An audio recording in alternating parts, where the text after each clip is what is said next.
Assalamualaikum warahmatullahi wabarakatuh. Selamat pagi. Perkenalkan, nama saya Prastaningsih, SSTMKes. Saya salah satu dosen tetap di program studi Diploma 3 Kebidanan Stikes Piala Sakti Pariaman. Pada hari ini saya akan menjelaskan teknik pengajaran saya dengan menggunakan metode DIA, Delivery, Interaction, and Assessment pada salah satu mata kuliah yang saya ampu, yaitu Kesehatan Reproduksi dan Keluarga Berencana. Sebelum saya menjelaskan lebih lanjut mengenai teknik pengajaran saya, terlebih dahulu saya akan menjelaskan deskripsi singkat mata kuliah, luaran yang diharapkan, dan metode pembelajaran pada mata kuliah Kesehatan Reproduksi dan KB.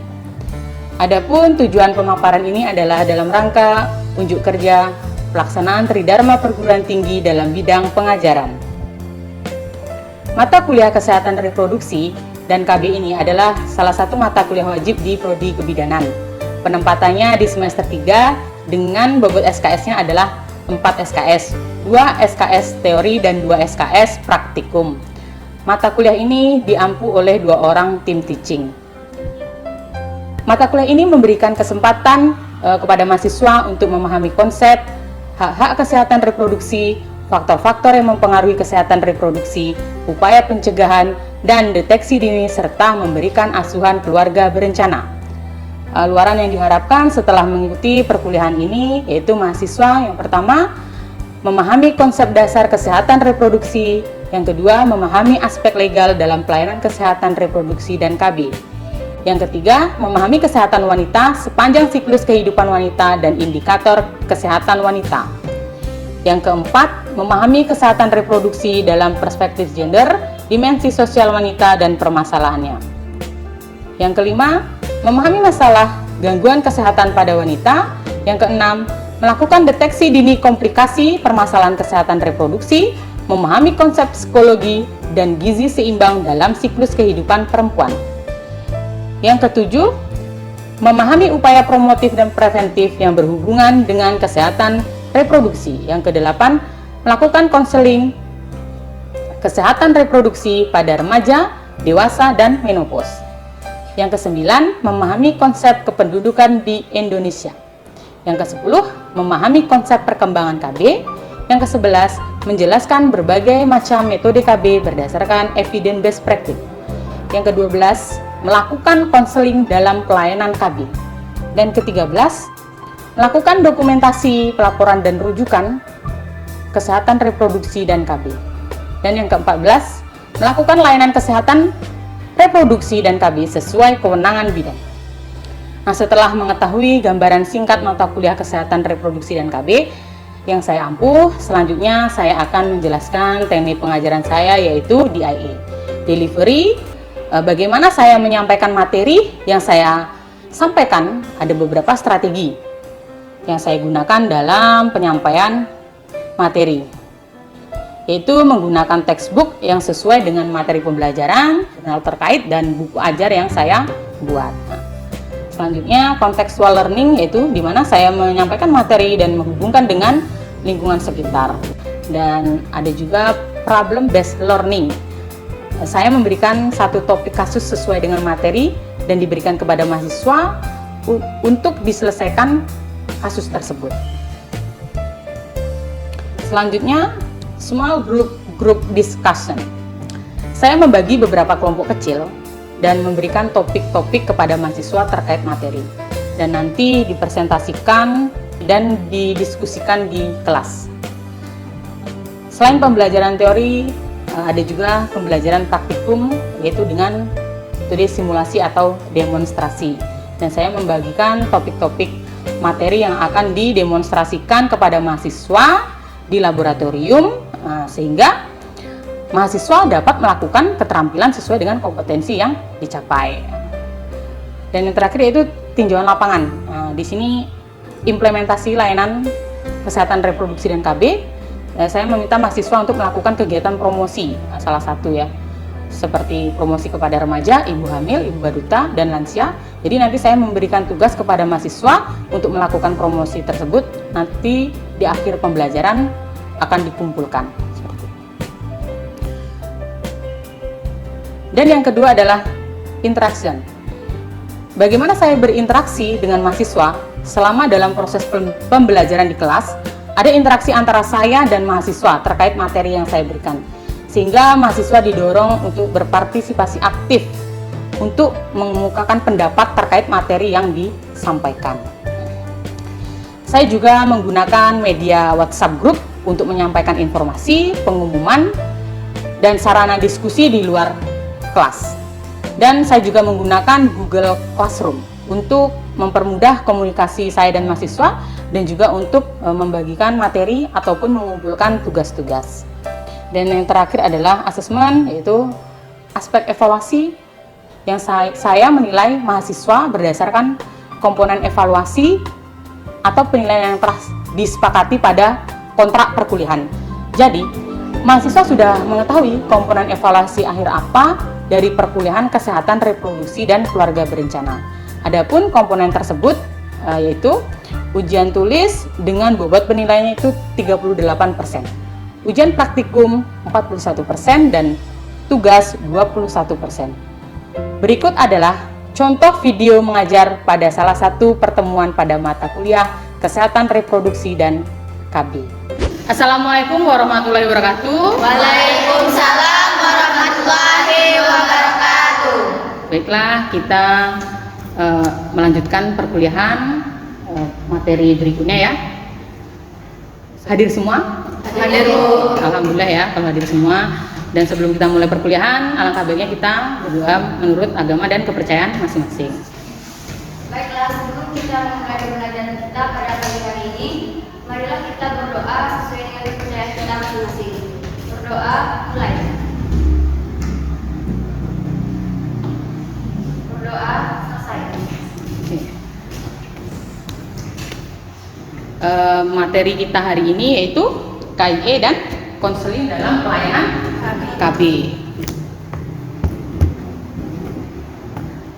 Nah, adapun capaian dari pembelajaran ini tujuannya Ananda mampu ya melakukan komunikasi, memberikan informasi dan edukasi dalam pelayanan KB, dan melakukan konseling dalam pelayanan KB. Nah, ini sangat penting nantinya pada saat Ananda semua praktik ya di lapangan. Nanti Ananda semua akan memberikan informasi dan edukasi terkait dalam pelayanan KB. Sebelum kita masuk ke materi tentang KIE,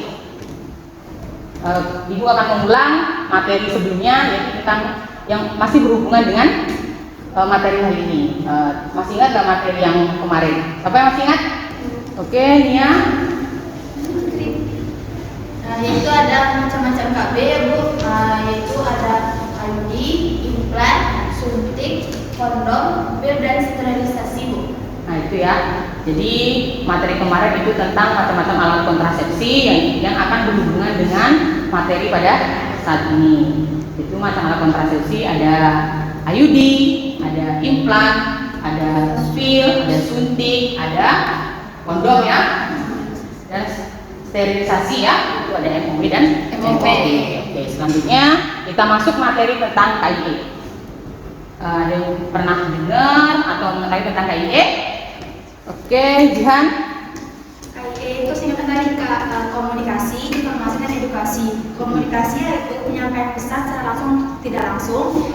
Informasi yaitu penyampaian keterangan yang diperlukan oleh masyarakat, dan edukasi yaitu memberikan pendidikan kesehatan kepada masyarakat tentang dunia kesehatan. Nah, bagus ya. Nah, itu pengertian dari KIE. KIE itu apa? Komunikasi. Nah, kita melakukan komunikasi kepada masyarakat ya, atau individu, itu baik secara langsung dan tidak langsung. Sedangkan informasi itu kita memberikan keterangan ya, kenyataan ya, yang perlu diketahui oleh masyarakat. Jadi informasi itu kita memberikan informasi yang lebih jelas ya, yang jelas gitu, pesan yang disampaikan. Sedangkan edukasi itu memberikan pendidikan kesehatan ya, agar menjadi perubahan perilaku ke yang lebih positif. Itu contohnya seperti kita memberikan promosi kesehatan, penyuluhan, seperti itu ya. Nah, dalam hal ini informasi tentang KB, seperti itu ya, konseling KB. Nah, tujuan KIE itu yang pertama apa? Jelasnya meningkatkan pengetahuan, sikap dan praktik KB sehingga tercapainya peserta KB baru. Yang kedua, membina kelestarian peserta KB. Jadi agar yang memakai KB itu tetap memakai kontrasepsi seperti itu ya. Selanjutnya meletakkan dasar bagi mekanisme sosiokultural ya yang dapat menjamin keberlangsungan proses penerimaan. Jadi setelah mengetahui KIE, dia menerima, dia tahu, dia mau menggunakan alat kontrasepsi, ya, dan mendorong terjadinya proses perubahan perilaku ke arah yang positif. Yang pertama tidak mau nih menggunakan KB, takutnya efek sampingnya macam-macam seperti itu ya. Nah, jadi dengan kita memberikan KIE, jadi masyarakat itu lebih tahu, gitu ya, dengan informasi yang jelas yang kita berikan. Jadi praktiknya itu, sikapnya itu menerima, dan praktiknya dia akan menggunakan alat kontrasepsi dan ber-KB ya. Nah, jenis-jenis kegiatan dalam KIE. Di sini ada apa? Individu, kelompok, dan massa. Kalau individu itu jelas ya, antara petugas dengan pasiennya, itu individu ya. Sedangkan kelompok itu bisa secara berkelompok, misalnya dari berapa sampai 15 orang itu kelompok gitu ya. Itu jenis-jenis KIE. Dan massa ini prosesnya bisa langsung dan tidak langsung dengan jumlah besar. Itu bisa menggunakan dari media apa saja ya. Mau kalau secara langsung ya kita melakukan penyuluhan. Nah, kalau yang tidak langsung bisa melakukan media-media sosial seperti itu ya. Bisa lewat YouTube, bisa lewat media sosial lah ya, gitu, yang bisa diakses oleh TV pun bisa kan. Nah, di sini prinsip dari KIE. Ya, apa prinsipnya? Ya, kita dalam melakukan KIE itu sudah jelas ya, memperlakukan klien dengan sopan, ramah, baik. Jadi pada kita melakukan KIE itu kita harus sopan, kita harus baik, kita harus ramah. Kalau misalnya kita tidak sopan, orang tidak akan respect kepada kita ya. Kalau kita menyampaikan informasi itu nggak akan sampai seperti itu. Dan yang kedua, memahami, menghargai, dan menerima keadaan ibu sebagaimana adanya. Yang ketiga itu memberi penjelasan dengan bahasa yang sederhana dan mudah dipahami. Jadi menggunakan bahasa yang mudah dipahami ibu, jangan ribet gitu bahasanya ya. Selanjutnya menggunakan alat peraga ya yang menarik dan mengambil contoh dari kehidupan sehari-hari. Kita kalau memberikan KIE itu pasti ada contohnya biar begitu paham. Saya macam-macam alat kontrasepsi ini apa aja. Kita bawakan contohnya, jadi jelas gitu. Mana yang IUD, mana yang implan, mana yang kondom, mana yang pil, mana yang suntik, kan seperti itu ya. Dan menyesuaikan isi penyuluhan dengan keadaan dan resiko yang dimiliki ibu, gitu ya. Jadi penyuluhan itu sesuai dengan keadaan. Misalnya tentang apa gitu, ya. Selanjutnya konseling keluarga berencana. Itu proses yang berjalan dan menyatu dengan aspek pelayanan KB, dan bukan hanya informasi aja yang diberikan ya. Dan diberjalankan pada satu kali pertemuan atau kesempatan pada saat pemberi pelayanan gitu. Nah, di sini ada tujuannya. Tujuan dari konseling pelayanan KB itu meningkatkan penerimaan. Ya, kita memberikan informasi yang benar, diskusi bebas, dan kita mendengarkan, ya kan? Berbicara dan komunikasi baik nonverbal ya, meningkatkan penerimaan informasi mengenai KB. Selanjutnya menjamin pilihan yang cocok. Jadi di sini menjamin petugas dan klien ya memilih cara terbaik yang sesuai dengan keadaan kesehatan dan kondisi klien. Jadi mana yang cocok gitu kan, metode kontrasepsi apa yang cocok. Terus menjamin penggunaan efektif. Setelah cocok, efektif enggak gitu pilihan kontrasepsi tadi, ya kan? Konseling yang efektif diperlukan agar klien mengetahui bagaimana penggunaan KB dengan benar dan mengatasi informasi yang keliru tentang cara tersebut. Ya kan, banyak ya orang yang nggak mau menggunakan KB karena takut nanti dia nempel di rahim, gitu kan, informasi yang keliru ya. Nah, jadi kita meluruskanlah informasi itu, memberikan informasi yang benar.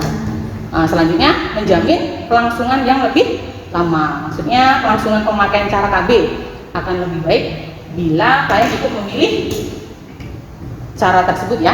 Nah, jadi mengetahui cara kerjanya dan efek sampingnya. Selanjutnya jenis konseling KB ya. Di sini ada konseling awal.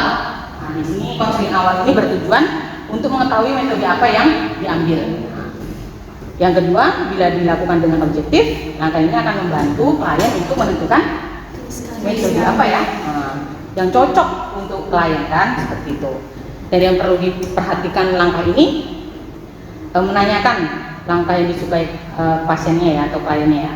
Terus apa yang diketahui tentang cara kerjanya, kelebihannya dan kekurangan. Oke. Selanjutnya konseling khusus. Kalau konseling khusus ini kita memberi kesempatan kepada klien bertanya tentang cara ber-KB dan membicarakan pengalamannya, atau mungkin ini pengalaman pertama atau sebelumnya dia pernah menggunakan alat kontrasepsi. Selanjutnya mendapatkan informasi yang lebih rinci tentang KB yang diinginkan. Jadi kita memberikan informasi, misalnya dia memilih tentang suntik ya, KB suntik. Nah, itu ada dua ya. Ada suntik yang 1 bulan, ada yang 3 bulan. Nah, itu kita memberikan informasi yang lebih rinci ya, keuntungan dan efek sampingnya seperti itu. Dan mendapatkan bantuan untuk memilih alat kontrasepsi ya yang cocok. Selanjutnya konseling tindak lanjut ya. Nah, ini lebih bervariasi dari konseling awal. Memberi pelayanan harus membedakan masalah yang serius yang memerlukan rujukan. Kalau misalnya dia udah menggunakan KB, kalau misalnya ada efek samping, nah itu berarti kan membutuhkan penanganan ya, dan dapat diatasi di tempat seperti itu. Nah, ini ada langkah konseling KB. Apa langkah konseling KB? Pasti sudah pernah dengar? Apa? Oke, Ella? Yaitu 17 Bu. Yang pertama itu sapa, salam, tanya, uraikan, bantu, jelaskan, dan kunjungan ulang. Oke, 17 ya. Ingat ya, itu langkah konseling KB. 17. Kalau 1 salam dan sapa. Kita pada pasien datang ke tempat kita sapa klien dengan terbuka dan sopan seperti itu ya. Beri perhatian sepenuhnya. Jaga privasi, bangun kepercayaan di pasien, gitu ya. Jadi kalau pasien datang ke tempat kita, dia percaya kepada kita ya. Apalagi dengan yang pertemuan awal itu sudah menimbulkan kesan yang baik ya. Selanjutnya tanyakan, ada yang bisa dibantu dan jelaskan pelayanan apa yang bisa diperoleh seperti itu ya. Selanjutnya tanya. Nah, tanyakan informasi tentang dirinya. Kita bertanya kan,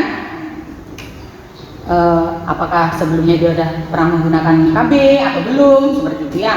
Terus bantu klien untuk pengalaman tentang KB dan kesehatan reproduksi. Terus tanyakan kontrasepsi apa yang ingin dia gunakan. Selanjutnya kita menguraikan. Yang untuk uraikan itu kita menguraikan alat kontrasepsi apa aja gitu ya.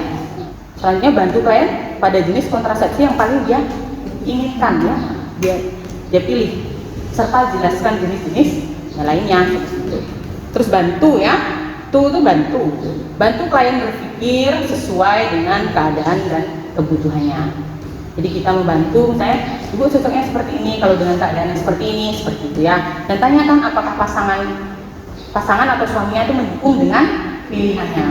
Jadi emang harus ada komunikasi ya antara pasien dengan pasangannya untuk menggunakan KB ya. Dan jelaskan. Nah ini jelaskan secara lengkap bagaimana menggunakan kontrasepsi pilihannya setelah klien memilih jenis kontrasepsi, salah satu jenis ya. Jelaskan bagaimana penggunaannya, Nah, kalau misalnya IUD, bagaimana penggunaannya kita jelaskan. Jadi dalam rahim ya, seperti itu. Terus pada saat pemasangannya, baiknya pada saat menstruasi, seperti itu ya. Dan jelaskan manfaat ganda dari kontrasepsi. Nah, yang untuk kunjungan ulang. Nah, perlu dilakukan kunjungan ulang untuk dilakukan pemeriksaan atau permintaan kontrasepsi jika dibutuhkan. Nah, jika sudah sepakat klien untuk menggunakan alat kontrasepsi, kita buat jadwal untuk kunjungan ulang ya, pemakaian kontrasepsi. Baik. Nah, ini ada tahapan konseling dalam pelayanan KB itu jelas ya. Konseling itu sumber informasi, ya kan? Nah, pesan yang disampaikan yaitu pengertian manfaat kesejahteraan keluarga. Ini kegiatan bimbingan itu tindak lanjutnya ya, dengan menjaring peserta KB. Dan tugas penjaringan di sini memberikan informasi tentang kontrasepsi. Dan bila ya, langsung kita rujuk ke komunikasi interpersonal ya, atau konseling. Nah, di kegiatan rujukan ini, rujukan calon peserta KB itu mendapatkan pelayanan KB. Rujukan peserta KB untuk menindaklanjuti komplikasi. Nah, ini tahapan konseling tadi ya, tahapan dalam konseling interpersonal ya. Sama ya, menjajaki alasan pemilihan alat, menjajaki apakah klien sudah mengetahui paham tentang alat kontrasepsi, menjajaki klien tahu atau tidak alat kontrasepsi yang lainnya. Kalau bila belum, kita memberikan informasi. Kalau selanjutnya kita memberi kesempatan ya kepada klien untuk mempertimbangkan pilihannya dan bantu mengambil keputusan dan beri klien informasi atas pilihannya. Kalau ya, langsung kita melakukan pemeriksaan kesehatannya ya. Dan hasil pemeriksaan tadi dicatat di lembar konseling. Nah, ini kegiatan pelayanan kontrasepsi. Yang pertama itu pemeriksaan kesehatan, yaitu pemeriksaan fisik dan anamnesa. Sebelum kita melakukan tindakan, otomatis kita akan melakukan pemeriksaan fisik dan anamnesa ya. Jadi kita tahu riwayat kesehatannya seperti apa ya. Nah, bila tidak ada kontraindikasi, maka dapat dilakukan pelayanan kontrasepsi ya, seperti itu. Untuk kontrasepsi jangka panjang, kontrasepsi jangka panjang ini perlu informan concern. Kontrasepsi jangka panjang apa? IUD ya, pelan ya. Sterilisasi. Itu perlu menggunakan informan concern. Kegiatan tindak lanjut ini pemantauan peserta KB ya. Nah, ini informan concern itu bukti tertulis. Tadi kalau misalnya ibu sudah setuju dengan menggunakan IUD kan itu jangka panjang, maka kita menggunakan informan concern. Nah, informan concern ini itu bukti tertulis tentang persetujuan prosedur klinik atau metode kontrasepsi yang dilakukan pada klien ya. Itu harus ditandatangani ya oleh pasiennya kalau setuju dan tidak ada unsur pemaksaan. Selanjutnya, persetujuan diminta apabila ada prosedur yang mengandung resiko ya. Nah, persetujuan tindakan medik informed consent ini berisi tentang kebutuhan reproduksi klien. Informed choice apa? Beda nggak informed consent sama informed choice? Apa dia? Pilihan ya. Jadi informed choice ini adalah pilihan. Pilihan menggunakan apa dia? Mau menggunakan apa ya alat kontrasepsinya? Dan prosedur klinik yang dilakukan, terus adanya penjelasan tentang resiko dalam melakukan prosedur klinik tersebut ya. Dan standar prosedur akan dilakukan dan upaya untuk menghindari resiko. Dan klien menyatakan mengerti tentang semua informasi dan secara sadar ya memberikan persetujuan. Ada yang mau ditanyakan tentang materi ini? Iya, Mutia? Saya mau bertanya, apakah bisa melalui media sosial itu termasuk e-book? Oh, pertanyaan bagus ya, pertanyaan Mutia. Ada yang bisa menjawab pertanyaan dari temannya? Coba. Iya Nia.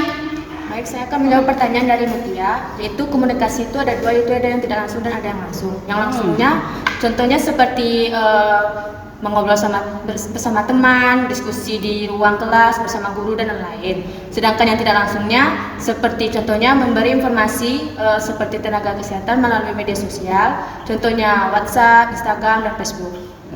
Bagus ya, beli apa sama temannya ya. Nah, itu contoh dari KIP bisa dilakukan dengan media sosial, karena media sosial itu secara tidak langsung. Kalau langsung kan kita, ini berhadapan-hadapan ini langsung ini ya, seperti itu. Baik, apakah sudah paham tentang materi ini? Kalau sudah paham, Ibu minta deh contoh gimana sih melakukan konseling 17 tahapannya. Coba siapa yang bisa? Oke, Rati, Anissa, silahkan.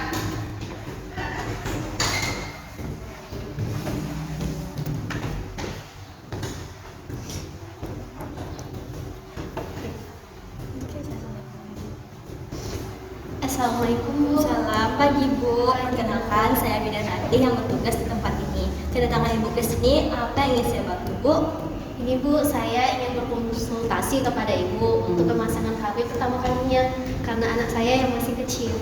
Oh, di sini pemasangan KB atau alat kontrasepsi itu ada 6 ya Bu. Yang pertama ada IUD, implan, suntik, kondom, pil, sama sterilisasi. Nah, di sini Ibu mau pemasangan alat kontrasepsi yang mana untuk Ibu? Kalau untuk IUD apa kelebihannya ya Bu?